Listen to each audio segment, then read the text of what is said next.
লাগবে।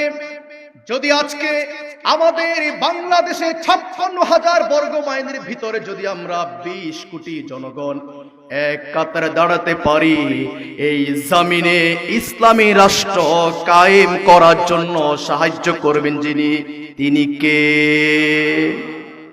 আল্লাহকে ডাকতে ভয় লাগেনি? এখন তো আর আওয়ামী লীগ নেই, ভয় কিসের? কলিজা ছেড়ে আওয়াজ করে বলেন তিনি কে? আল্লাহু আকবার কবীরা। এক নাম্বার কি বললাম? একতা লাগবে। কি লাগবে? কি বাংলাদেশ জামাত ইসলাম, কি হেফাজত ইসলাম, কি খেলাফতে মজলিস, কি সরমুনাই, সকল মাসালাগুলা ভুলে গিয়ে যদি আমরা এক কালিমার মতন, এক আল্লাহর মতন, এক কিতাবের মতন, এক সূর্য চন্দ্র যদি এক হতে পারি, আমাদের উপরে আসমান জমিন শান্তি নাজিল করে আমাদেরকে ইসলামী রাষ্ট্র দিবেন তিনি কে?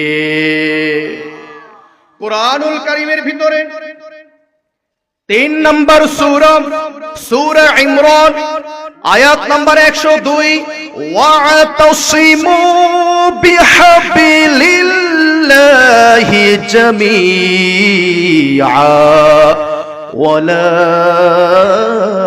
তাফাররাকু। আল্লাহু আকবার।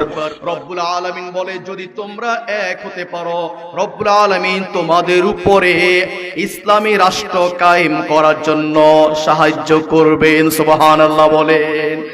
ওয়ালা তাফাররাকু, কি হওয়া যাবে না? ভেদাভেদ হওয়া যাবে, বিচ্ছিন্ন হওয়া যাবে, একা একা চলা যাবে।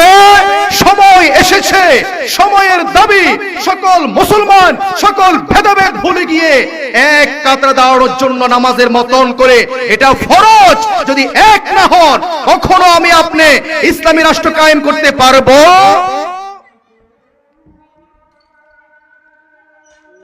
একজন আল্লাহ জবাব দেন, আমি আলোচনা চালাবো।